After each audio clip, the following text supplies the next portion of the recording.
So let's say you have an image that you want to print for a paperback book, t-shirt or any print on demand purpose. Chances are that you want this design to be converted to 300 DPI so it can be in great quality.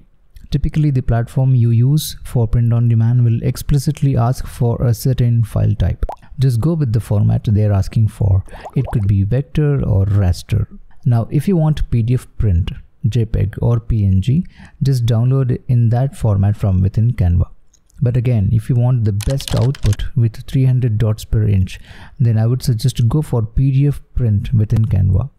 Once done, if you want the resulting output format to be in PNG or JPEG, you can then convert PDF to PNG or JPEG using this tool. Or use PDF to jpg.net, where you can also specify to retain the 300 DPI option. Within Canva Pro, we have the option to change to CMYK for the PDF prints. But what if I don't have Canva Pro?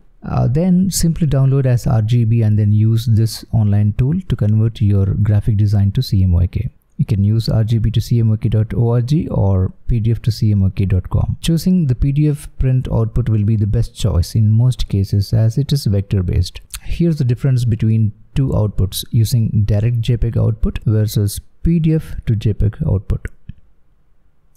The difference is in the details here. It's in the default image resolution that Canva output has. You can check by viewing the file properties. Remember, the JPEG is a raster format, so the pixels and the resolutions are lesser comparatively.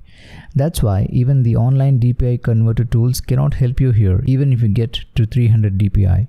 Whereas the PDF is vector based, and so the image resolution is retained even after converting to JPEG, and the 300 DPI is also achieved.